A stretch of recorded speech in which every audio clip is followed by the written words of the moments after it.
I discovered my own father had been paying my siblings double my salary for the same work at our family construction business. When I confronted him, he said daughters do not deserve equal pay because we eventually marry and leave. That was 3 months ago.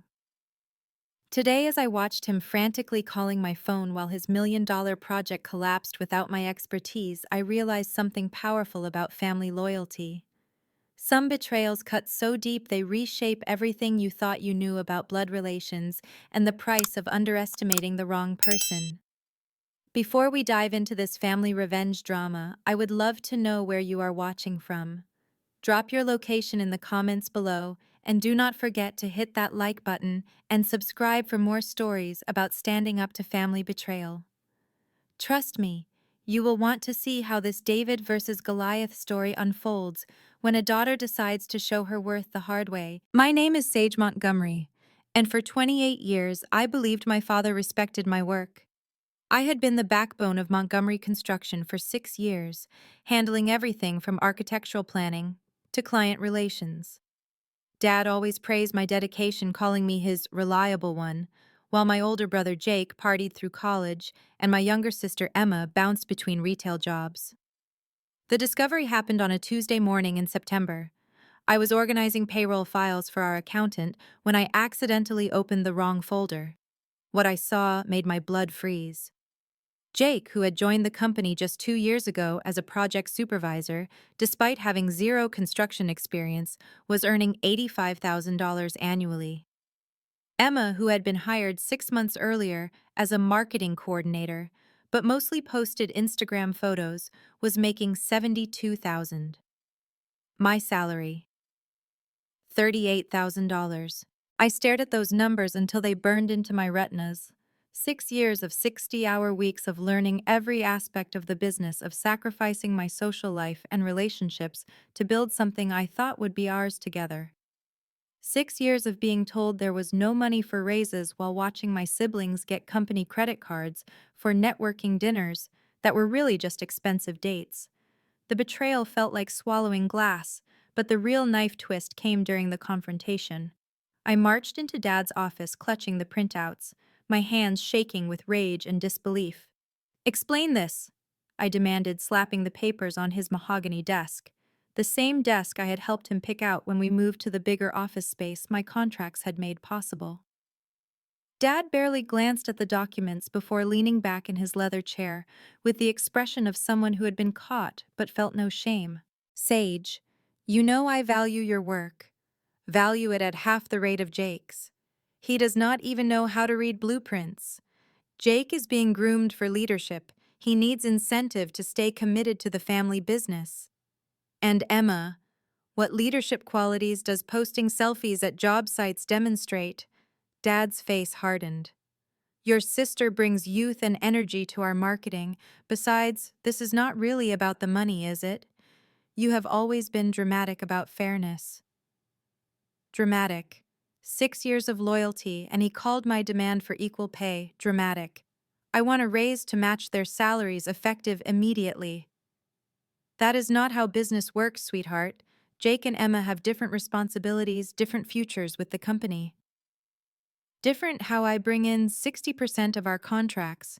I manage 3 major projects simultaneously. I work weekends while they post vacation photos. Dad stood and walked to the window overlooking the construction site where my latest project was taking shape, a luxury residential complex that would net the company $400,000 in profit. "Sage, you are excellent at what you do, but you have to understand the bigger picture. Jake will eventually take over operations. Emma is building our brand presence. You—" He paused, choosing his words like weapons. "You will eventually get married, have children, and your priorities will shift. It would not be wise business to invest equally in someone whose commitment is temporary." The room went silent except for the hum of the air conditioning. Temporary commitment.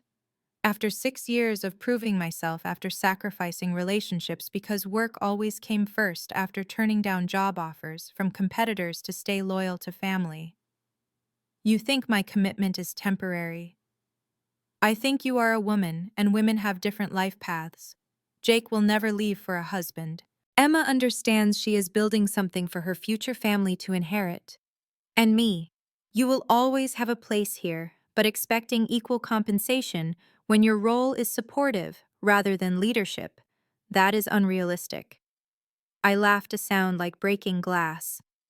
Supportive. I designed the workflow system that increased our efficiency by 40%. I negotiated the Riverside contract that kept us afloat during the recession. I trained Jake on every procedure he pretends to understand. And that is valuable support work. Stop. The word came out sharper than I intended, but I was past caring about tone. Let me make sure I understand. My brother who called me last month, asking how to calculate square footage deserves more money because he has male anatomy. My sister whose greatest contribution is making our company Instagram aesthetic deserves nearly double my salary because she is building our brand. And I, who actually runs this company day to day, should be grateful for scraps, because someday I might prioritize something other than making you money. Dad's expression shifted to the patronizing smile that had dismissed my ideas countless times before. Sage, you are taking this too personally. Business decisions cannot be based on emotions. You are right, I said, my voice suddenly calm. Business decisions should be based on logic, performance, results. And logically, someone with my skills and track record should not waste another minute working for someone who sees me as a temporary placeholder. I walked toward the door, ignoring his calls to sit down and discuss this rationally. There was nothing rational about 6 years of systematically undervaluing the person who made your success possible. That afternoon, I began documenting everything. Every project I had managed, every client I had landed, every system I had created. The evidence painted a clear picture. Montgomery Construction's recent success was not a family effort. It was my effort subsidized by my acceptance of poverty wages while my siblings collected paychecks for showing up. But the real crime was not just financial fraud or workplace discrimination. It was the theft of my self-worth, the systematic conditioning that made me believe I should be grateful for less because of my gender. Dad had not just stolen money from me. He had stolen years of confidence, making me question my value in ways that would take years to repair. As I prepared my resignation letter that evening, I realized this was not just about quitting a job. This was about refusing to participate in my own diminishment any longer. Some betrayals are so fundamental they require complete reconstruction of the relationship. I had no idea that my decision would trigger a cascade of revelations that would expose Dad's treatment of me as just the tip of a much darker iceberg. My resignation letter was a masterpiece of professional courtesy, masking nuclear-level fury. I submitted it on a Friday morning, effective immediately, with copies of every major project file I had created conveniently missing from the company's servers. Not stolen, simply relocated to my personal backup drives for security purposes during my employment. Dad's reaction was swift and predictable. By noon, he was banging on my apartment door. "Sage, open up. We need to talk like adults." I opened the door but did not invite him in. Adults pay equally qualified employees equally. I am not sure that describes our previous arrangement. You cannot just leave in the middle of 3 major projects. Watch me. His face cycled through confusion, anger, and finally panic as he realized I was serious. "What do you want?" "A small raise we can discuss." "I want nothing from you anymore." The freedom in those words was intoxicating, but Dad's desperation led him to make a crucial mistake. In his panic to control the situation, he started making calls in front of me, revealing information I had never known. "Jake, I need you to handle the Riverside project presentation Monday." "What do you mean you do not know the details? Sage always handled those." "Well, figure it out." Then, "Emma, cancel your weekend plans. We have a crisis." "No, you cannot just post about it on social media. We need actual work done." Finally, the call that changed everything. "Margaret, it is Robert Montgomery. I need those financial records we discussed.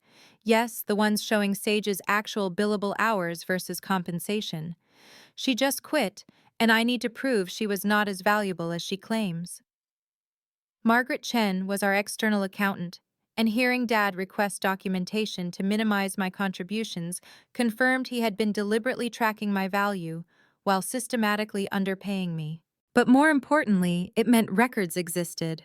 After he left, I called Margaret myself. Margaret, this is Sage Montgomery. I just resigned from the company and need copies of my employment records for potential legal proceedings. The pause was telling. Sage, Your father specifically asked me not to discuss financial details with employees.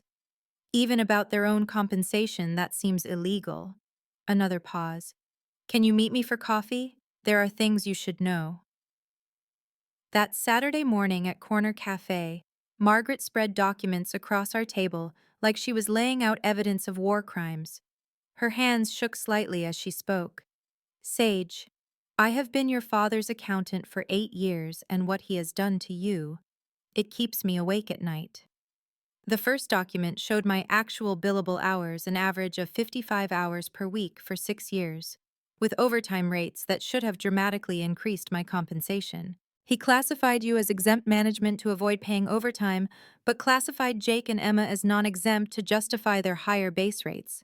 It makes no legal sense. The second document was even worse, a breakdown of revenue generated per employee. My projects had brought in $2.4 million over 6 years. Jake's projects, $400,000. Emma's marketing efforts impossible to quantify, but her salary had cost more than her measurable contributions earned. But this is the document that made me call you, Margaret said, sliding over a printed email chain.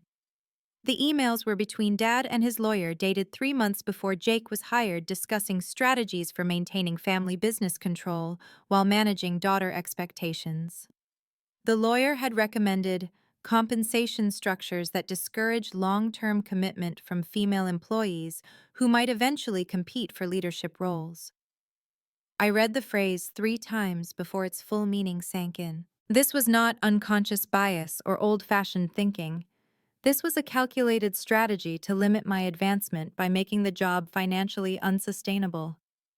There is more, Margaret whispered, glancing around the coffee shop. Your father has been billing clients for your work under Jake's name for the past year. The Riverside contract, the Oak Hills development clients think Jake designed those projects. The betrayal kept expanding like spilled ink.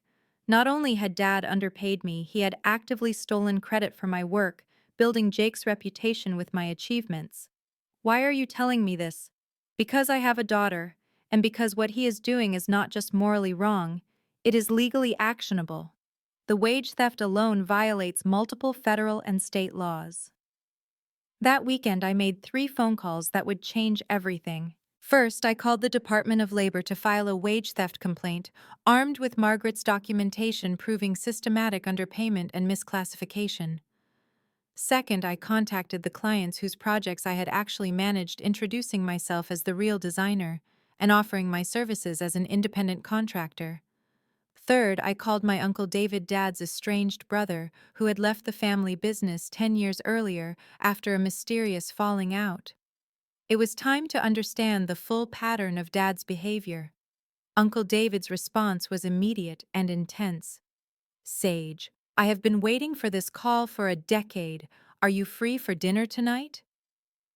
That evening, Uncle David revealed the reason for his departure.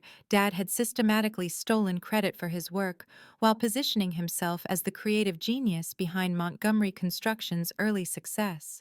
When David demanded equal partnership recognition, Dad had forced him out through financial manipulation and family pressure. Your father has a pattern, Sage. He uses family loyalty as a weapon to extract value from people who love him. You are not his first victim, and without intervention you would not be his last. What do you mean? Jake is already showing signs of questioning the business practices. Your father will turn him into either a co-conspirator or another victim. And Emma, she has no idea how she is being used as a token to justify discrimination. Uncle David had documentation too, contracts showing his actual contributions to early Montgomery projects, financial records proving Dad had minimized his partnership percentage, and correspondence revealing the calculated campaign to force him out. I never fought back because I thought family meant something. I thought eventually he would acknowledge what he had done. But men like your father do not change. They just find new targets.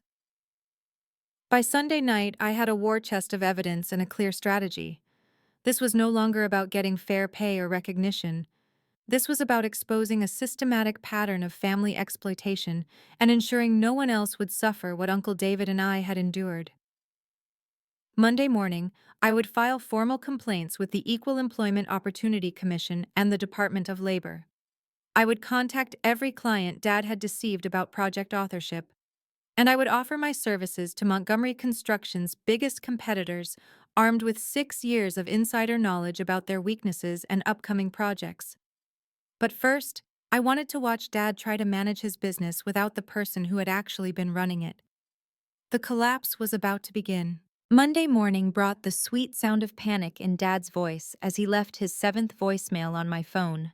The Riverside project presentation, a $2 million contract renewal, was scheduled for 10 a.m., and Jake had apparently discovered the hard way that just wing it was not a viable project management strategy. I was sipping coffee at my kitchen table reviewing my documentation for the Department of Labor when my phone buzzed with a text from Emma. "Sage, please come back. Jake is having a meltdown and Dad is screaming at everyone. The clients are asking for you specifically." The temptation to respond with a simple no was overwhelming, but I had a better plan. I drove to the Montgomery construction office not to rescue anyone, but to witness the implosion firsthand and gather intelligence for my case. The scene was even more chaotic than I had imagined. Through the conference room windows, I could see Dad frantically shuffling through papers, while Jake stood frozen at the presentation screen, clearly having no idea what he was supposed to be saying. The Riverside clients, Mr. Peterson and his development team, looked confused and increasingly irritated. I slipped into the office through the back entrance, heading straight for my old desk to collect personal items I had left behind. Emma intercepted me before I reached the hallway. "Sage, thank God you are here. Dad said you were taking a few days off, but—" "I quit, Emma. I am not taking time off. I resigned permanently." Her face went pale. "But you cannot quit. You are Montgomery Construction. Nothing works without you." "Then maybe that should tell you something about how I was valued here." Through the conference room glass, I watched Jake attempt to explain a construction timeline he clearly did not understand. Mr. Peterson's expression had shifted from confusion to concern to outright alarm as Jake stumbled through technical specifications, getting basic terminology wrong. "Why would you quit?" Emma's voice was small, genuinely confused. "Ask Dad about the pay discrepancy between what you and Jake earn versus what I was earning. Then ask yourself if you would stay somewhere that paid you half the market rate because of your gender." Emma's confusion deepened. "What pay discrepancy? We all make about the same, right?" The innocence in her question was almost heartbreaking. Emma genuinely had no idea she was being used as a pawn in Dad's discrimination scheme. In his mind, paying her well served two purposes. It provided cover for his claim that he was not biased against women, while simultaneously proving that good daughters who stayed in supportive roles were rewarded. Before I could explain, the conference room door burst open and Dad emerged, his face flushed with embarrassment and rage. Behind him, the Riverside clients were gathering their materials with the unmistakable body language of people preparing to leave. "Sage," Dad's voice carried across the office. "Perfect timing. Come explain the Riverside timeline to our clients." "I do not work here anymore." The office went silent. Every employee, contractor, and client could hear our conversation. Dad's face cycled through emotions before settling on forced calm. "We can discuss your concerns after we handle this presentation." "My concerns have been handled. I filed a formal complaint with the Department of Labor this morning regarding systematic wage theft and gender discrimination." The silence deepened. Mr. Peterson, who had been halfway out the door, turned back with interest. "Additionally," I continued, my voice carrying clearly through the office, I have contacted the Equal Employment Opportunity Commission about the deliberate misrepresentation of project authorship to clients and the calculated strategy to undercompensate female employees. Dad's forced calm cracked. Sage, you are being dramatic. These are internal family matters. Wage theft is not a family matter. It is a federal crime.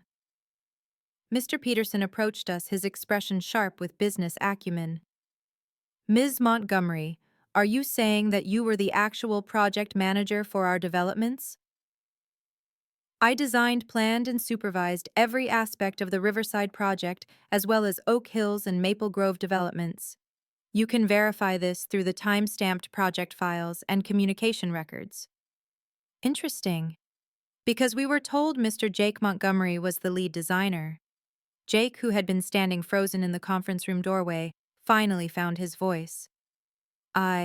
There was some collaboration. Collaboration implies shared credit and decision-making, I said calmly. Check your email records, Mr. Peterson. Every technical question, every timeline update, every problem resolution came from my email address. Jake was copied on communications, but he never initiated or resolved any issues independently.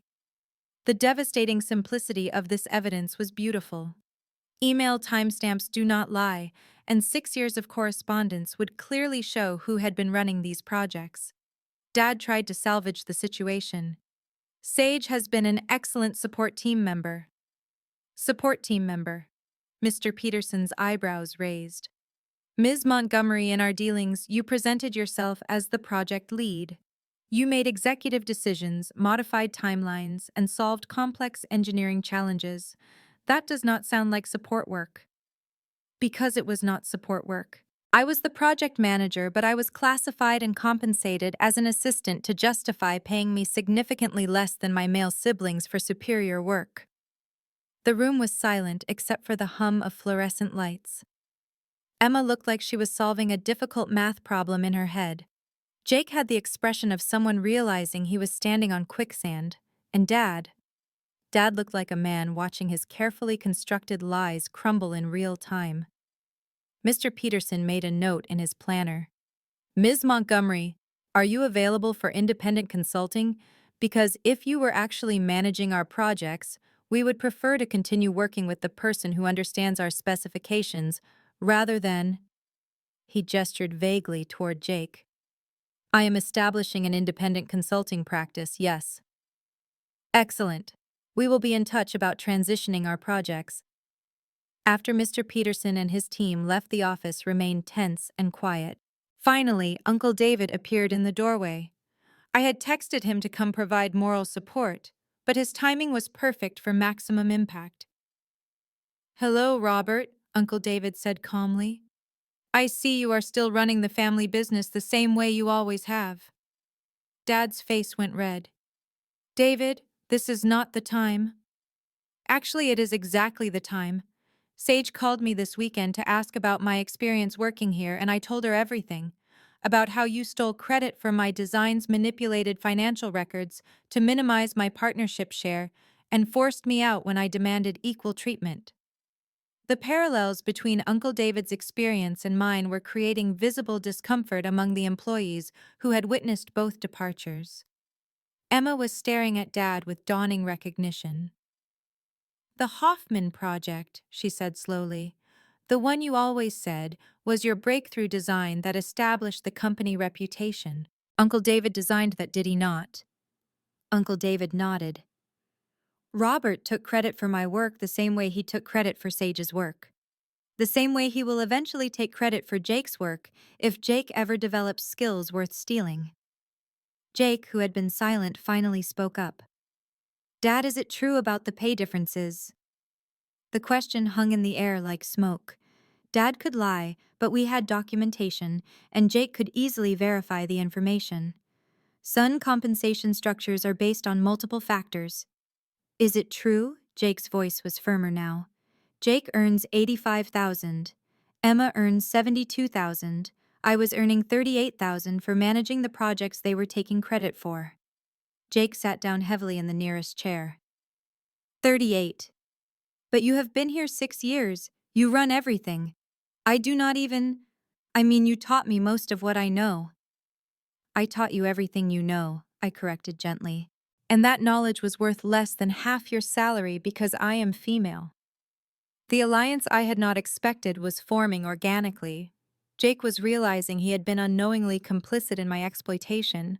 Emma was understanding how she had been used as a token.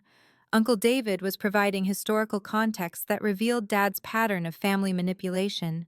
But the most important alliance was yet to come, and it would arrive in the form of someone I had completely forgotten about, Margaret, our accountant, who had been documenting everything. The following Tuesday brought what I thought would be my moment of complete vindication.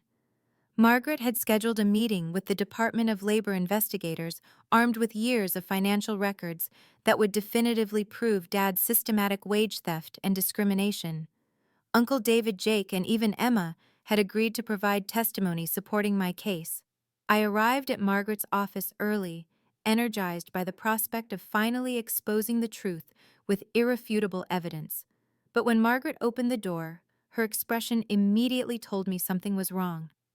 "Sage, we need to talk before the investigators arrive." She led me to her conference room, where I noticed the carefully organized stacks of documents from our previous meeting were nowhere to be seen. "Margaret, where are the files?" She sat down heavily, avoiding my eyes. "Your father came to see me yesterday. He made me an offer I could not refuse." The betrayal hit like ice water in my veins. "What kind of offer?" "He is giving me the contract for all Montgomery Construction's financial services, including their new expansion projects. It would triple my business revenue." She finally looked at me. Her eyes filled with guilt, but also resolve. "Sage, I have 2 daughters in college and a mortgage. I cannot afford to be the whistleblower in a family dispute." "Family dispute? Margaret, you called it wage theft. You said it kept you awake at night." "I know what I said, but I have been thinking about this more carefully. Employment law is complicated, and family businesses have different standards. Maybe I was being dramatic about the severity of the situation." I stared at her, watching someone I had trusted rewrite history in real time. "You have documentation proving systematic discrimination and financial fraud." "I have documentation showing different compensation structures which could be interpreted various ways in court. Your father explained the business reasoning behind those decisions, and they make more sense now." "What business reasoning justifies paying me half the rate for superior work?" Margaret's voice took on the rehearsed quality of someone repeating talking points. "You were in a support role, not a leadership position. Your compensation reflected your job classification, not your gender, and the billing issues were administrative errors, not intentional fraud." Administrative errors. 6 years of stolen credit and systematically suppressed wages had become administrative errors overnight. "Margaret, you showed me emails between Dad and his lawyer discussing strategies to limit my advancement because I am female. Those emails discussed legitimate business planning for family succession. I may have misinterpreted their context." The investigators arrived 30 minutes later to find Margaret presenting a completely different narrative. According to her revised testimony, Montgomery Construction's compensation structure was industry standard for family businesses, and any discrepancies were based on role differentiation rather than discriminatory practices. When they asked to review the documentation, Margaret had promised she provided sanitized versions that omitted the most damaging evidence. The emails about limiting female advancement were nowhere to be found. The billing records showing my work credited to Jake had been corrected to show collaborative efforts. "Ms. Montgomery," the lead investigator said, after reviewing Margaret's materials, "based on these records, it appears your compensation was consistent with your job classification. Do you have additional evidence beyond what your accountant has provided?" I had copies of some documents, but without Margaret's testimony and her complete files. My case looked like the complaints of a disgruntled employee rather than systematic discrimination. Dad had successfully neutralized my most credible witness by making her complicit in covering up his crimes. After the investigators left, Margaret could not meet my eyes. "I am sorry, Sage. I really am." but I have to think about my family's future. And what about my future? What about the next woman Dad decides to exploit? Maybe this experience will teach him to be more careful about compensation equity going forward. The naivety of that statement was almost insulting. Men like Dad do not learn from close calls. They learn to cover their tracks better. I left Margaret's office feeling more betrayed than after Dad's original discrimination. Dad's behavior was consistent with his character, but Margaret had presented herself as an ally, had expressed moral outrage, had promised to help seek justice. Her betrayal was worse because it had been a choice between doing right and personal profit, and she had chosen profit. That evening, Jake called me. Sage, I heard what happened with Margaret. Dad told everyone she proved your accusations were exaggerated. And you believe that? A long pause. I do not know what to believe anymore. Dad showed me documentation that seemed to support his version of events. Documentation that Margaret suddenly discovered after Dad offered her a lucrative contract. Maybe, but Sage, what if we are wrong about this? What if Dad really was paying us based on our roles and responsibilities, rather than trying to discriminate? I mean, I have been thinking about it, and maybe I do deserve more money because I am being groomed for leadership. The disappointment was crushing. Jake had seemed to understand the injustice when faced with the pay discrepancies, but Dad's revisionist narrative was appealing to his self-interest. It was easier to believe he deserved his inflated salary than to acknowledge he had been complicit in my exploitation. Jake, you asked me to teach you how to read blueprints 6 months ago. That does not mean I cannot learn leadership skills. It means you were earning nearly triple my salary while lacking basic competencies I had mastered years ago. But leadership potential is worth something, right? And Dad says the market rate for project supervisors is actually higher than what I am making. Dad had gotten to him. The same manipulation tactics he had used on Margaret were working on Jake. Appeal to self-interest, provide alternative explanations, make the victim complicit in the cover-up. Even Emma seemed to be wavering when she texted me later that week. Dad explained about different career paths and how family businesses work differently. Maybe there were misunderstandings on both sides. Misunderstandings. As if systematic wage theft could be chalked up to poor communication. By Friday, I was facing the reality that my carefully built alliance had crumbled under Dad's counter-offensive. Margaret had been bought. Jake had been convinced he deserved his privileges. Emma had been persuaded that family harmony mattered more than justice. Even Uncle David seemed less confident about pursuing historical grievances. I was alone again with a failed Department of Labor complaint and a reputation as someone who cried discrimination when faced with legitimate business decisions. Dad had not just defeated my legal challenge, he had isolated me from potential allies and made me look like an unreasonable troublemaker. But isolation has advantages too. It clarifies priorities and eliminates distractions. With my family allies gone, I was free to pursue justice through other means. And I was about to discover that sometimes the best allies come from unexpected places, armed with evidence even Dad could not manipulate away. My salvation came from the last person I expected, Patricia Nguyen, Dad's executive assistant for the past 8 years. She contacted me through LinkedIn 3 days after my Department of Labor complaint was dismissed, requesting a confidential meeting. Patricia had always been professional but distant during my time at Montgomery Construction. She was efficient, discreet, and seemed completely loyal to Dad. I had never considered her a potential ally because she appeared to be the perfect company employee, someone who never questioned authority and always protected her boss's interests. We met at a small Vietnamese restaurant across town, far from any place we might encounter Montgomery Construction employees. Patricia arrived with a thick manila folder and an expression I had never seen before, determined anger mixed with nervous resolve. Sage, I have been your father's assistant for 8 years, and I have documentation that will destroy him, she said without preamble. But I need to know you are serious about pursuing this completely before I risk my career. What kind of documentation? Patricia opened the folder revealing printed emails, financial records, and handwritten notes. Everything Margaret claimed did not exist or had been misinterpreted. Your father asked me to help destroy evidence before the Department of Labor investigation, but I kept copies of everything. The first document was a printed email chain between Dad and his lawyer from 2 years ago discussing succession planning strategies that minimize female employee expectations while maintaining legal compliance. The lawyer had explicitly recommended keeping female employees in lower paid support roles regardless of competency to discourage long-term career investment in family business leadership.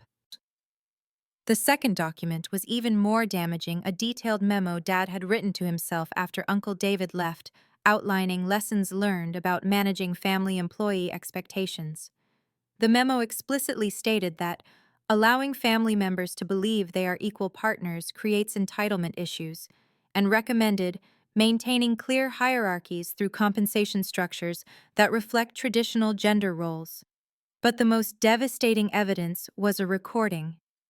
Your father does not know I record our weekly planning meetings for my own note-taking purposes, Patricia explained, handing me a small digital recorder.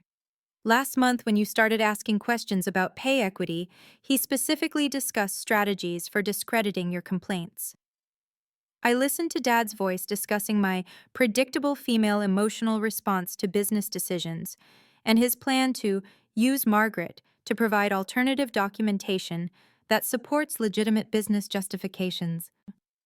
He had anticipated my Department of Labor complaint and had strategically corrupted my key witness before I even knew I needed one. Patricia, why are you helping me? Why now? Her expression hardened with personal pain. Because what he did to you, he did to me for 8 years. Do you know what I was earning when I started as his assistant? $22,000. Do you know what his previous assistant, a man with half my qualifications, was earning when he left? $45,000. You never said anything. Because I needed the job and he made sure I knew how replaceable I was. But watching him destroy you for asking for basic fairness, I realize staying silent makes me complicit in perpetuating his abuse of power. Patricia had more than just historical documentation. She had been systematically recording Dad's discriminatory statements for months, building a comprehensive case that proved intentional systematic bias rather than unconscious prejudice. There is more, she said, pulling out another set of documents. Your father has been billing clients for your work under fake contractor names, then pocketing the additional fees. The Riverside Project. He billed them an additional $50,000 for specialized consulting services that were actually your regular project management work. The financial fraud was more extensive than I had imagined. Dad had not just stolen credit for my work. He had monetized my expertise while paying me poverty wages, creating multiple revenue streams from my labor while ensuring I received none of the benefits. We need to file a new complaint, I said, already mentally organizing the evidence. We need to do more than that, Patricia replied. We need to contact the clients he defrauded and the IRS about unreported income. This is not just employment discrimination anymore. This is systematic financial fraud that affects multiple stakeholders. Over the following week, Patricia and I built an airtight case with documentation Dad could not dispute or manipulate.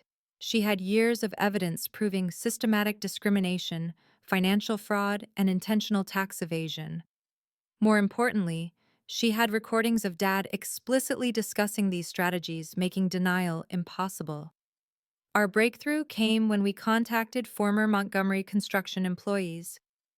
Patricia had maintained relationships with 3 women who had left the company over the past decade, all citing cultural fit issues or family business complications. Each had experienced some version of what happened to me: systematic underpayment, justified through elaborate rationalizations about their role value or future commitment. Sarah Martinez, who had worked as a project coordinator for 2 years before leaving in frustration, still had documentation showing she was paid 30% less than male colleagues despite superior performance reviews. Jennifer Walsh, who had managed client relations for 4 years, had been repeatedly passed over for promotions that went to less qualified men, then was told her disappointment showed she was not suited for family business dynamics. The pattern was undeniable when viewed collectively. Dad had not targeted me specifically. He had created a systematic culture of gender-based discrimination disguised as traditional family business practices. But our most powerful ally emerged unexpectedly, Mr. Peterson from Riverside Development. When Patricia contacted him with evidence that he had been defrauded through false billing practices, his response was swift and decisive. Ms. Nguyen, if Montgomery Construction has been billing us for services provided by employees they were systematically underpaying, then we have been unknowingly participating in wage theft. That creates liability issues for our company that require immediate legal action. Mr. Peterson was not just angry about being defrauded. He was concerned about the legal implications of working with a contractor who engaged in discriminatory practices. His company had diversity and inclusion standards that could be compromised by association with Montgomery Construction's documented discrimination. Within days, Riverside Development had terminated their contracts with Montgomery Construction and was demanding refunds for fraudulent billing. Two other major clients, when presented with evidence of Dad's practices, followed suit. The domino effect was exactly what we had hoped for. Dad was not just facing employment discrimination charges, he was facing contract cancellations, fraud investigations, and potential criminal liability for tax evasion and financial misrepresentation. Patricia's evidence had transformed my individual complaint into a comprehensive case involving multiple victims, multiple forms of fraud, and multiple agencies with jurisdiction to investigate and prosecute. Sage, Patricia said during our final planning meeting, your father made a crucial mistake when he underestimated you. But his bigger mistake was underestimating how much documentation a good assistant keeps and how many people he has hurt over the years. The network of evidence and allies we had built was unbreakable because it was based on documented facts rather than personal testimony that could be discredited or bought off. Dad was about to learn that some consequences cannot be manipulated, negotiated, or covered up. The end came faster than I had anticipated. Within 2 weeks of Patricia and me filing our comprehensive complaint with multiple agencies, Montgomery Construction was facing simultaneous investigations by the Department of Labor, the Equal Employment Opportunity Commission, the Internal Revenue Service, and the State Attorney General's office. Dad's first instinct was to try his usual manipulation tactics. He called me repeatedly, alternating between fake concern and veiled threats, but I had learned to recognize his patterns. When emotional manipulation failed, he tried financial incentives, offering me a partnership position with competitive compensation if I would withdraw my complaints. Sage, we are family. Family fights should stay within the family. Wage theft and systematic discrimination are not family fights, Dad. They are crimes.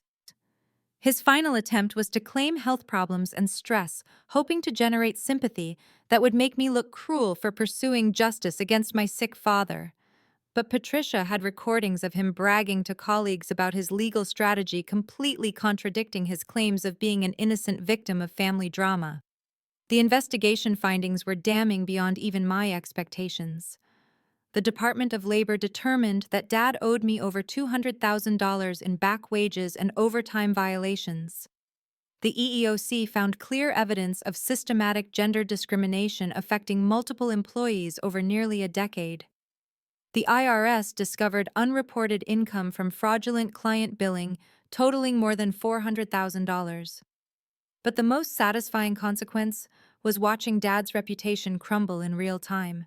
The local business community, which had respected Montgomery Construction for years, turned against him when the details of his discrimination and fraud became public. Construction is a relationship-based industry, and contractors who cannot be trusted lose clients rapidly. Jake and Emma both quit within a month. Jake, finally understanding that his inflated salary had been funded by my stolen wages, was dealing with guilt about his unwitting complicity. Emma was horrified to learn she had been used as a token to provide cover for discrimination against other women. "Sage, I feel sick about this," Emma said when she called to apologize. "I thought Dad was progressive for paying me well, but he was only paying me well to justify paying you nothing." "You could not have known his motivation," I told her. "But now you do, and what matters is how you respond to that knowledge." Uncle David was vindicated when the investigation revealed documents proving Dad had indeed stolen credit for his early designs and manipulated financial records to minimize his partnership share. The statute of limitations prevented Uncle David from recovering damages, but the public acknowledgement of Dad's historical pattern of family exploitation was its own form of justice. Margaret faced her own consequences when the IRS investigation revealed she had knowingly participated in covering up fraudulent billing practices. Her CPA license was suspended, and several of her other clients terminated their relationships when the details became public. Her choice to prioritize short-term profit over ethical responsibility had destroyed her long-term business prospects. The financial penalties ultimately forced Dad to declare bankruptcy and close Montgomery Construction. The business I had helped build was dissolved, its assets sold to pay fines and back wages. Dad lost his house, his cars, and his standing in the community he had deceived for years. Some people might expect me to feel guilty about destroying the family business, but I felt only relief. Montgomery Construction had been built on exploitation and maintained through systematic discrimination. Its collapse was not a tragedy, it was accountability finally catching up with injustice. The transformation in my own life was remarkable. Within 6 months, I had established my own consulting firm, with 3 major clients including Riverside Development and 2 companies that had terminated contracts with Montgomery Construction. My reputation for ethical business practices and technical expertise spread quickly through an industry where integrity is valued above family connections. More importantly, I had built a chosen family with people who shared my values. Patricia became my business partner, combining her administrative expertise with my technical skills to create a company culture based on equity and mutual respect. Sarah and Jennifer, the former Montgomery employees, who had provided testimony, both joined our firm when their current employers proved receptive to our collaborative approach. Uncle David became an informal mentor, teaching me business strategies that prioritized long-term relationships over short-term exploitation. His experience surviving Dad's betrayal helped me understand that success built on integrity is more sustainable than success built on manipulation. Even my relationship with Jake and Emma evolved positively. Once they understood the full extent of Dad's systematic abuse of family loyalty, they became allies rather than competitors. Jake started his own construction company with an explicit commitment to equal pay and advancement opportunities. Emma used her marketing skills to help small businesses develop ethical branding strategies.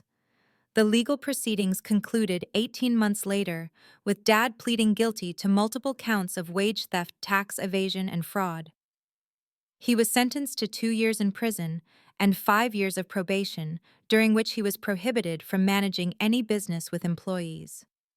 The day Dad was sentenced, I felt not triumph, but closure. Justice had been served not through revenge, but through systematic documentation of truth and persistent demand for accountability. 6 months ago, I received a letter from Dad in prison. He claimed to have found religion and wanted to apologize for his mistakes while asking for forgiveness and financial assistance with his legal fees. The letter was full of self-pity and requests for help with only superficial acknowledgement of the harm he had caused. I did not respond. Some people deserve second chances, but only after they demonstrate genuine understanding of their actions and authentic commitment to change. Dad's letter showed neither. Today, my consulting firm employs 12 people with compensation structures based on performance and contribution, rather than gender or family connections. We specialize in helping companies identify and eliminate discriminatory practices, turning my painful experience into meaningful work that prevents others from suffering similar exploitation. The most unexpected gift from this entire experience was discovering that family is not just about blood relations, it is about people who support your growth, respect your worth, and stand with you when facing injustice. My chosen family of colleagues, friends, and ethical business partners has proven more loyal and loving than the biological family that saw me as expendable. Sometimes the best revenge is not getting even. It is building something better than what was destroyed and ensuring the cycle of harm ends with your generation. Have you ever discovered that family members were treating you unfairly while justifying their behavior through tradition or gender roles? How did you handle the situation when people you trusted chose self-interest over supporting what was right? I would love to hear your stories in the comments below. Sometimes sharing these experiences helps others recognize similar patterns in their own lives. If this story resonated with you, please hit the like button and subscribe for more real-life accounts of standing up to family exploitation and workplace discrimination. Share this video with anyone who might be facing similar situations. Knowledge about our rights and options can be powerful tools for change. Thank you for listening to my journey from exploitation to empowerment. Remember that your worth is not determined by how others value you, and sometimes walking away from toxic family dynamics is the healthiest choice you can make for your future.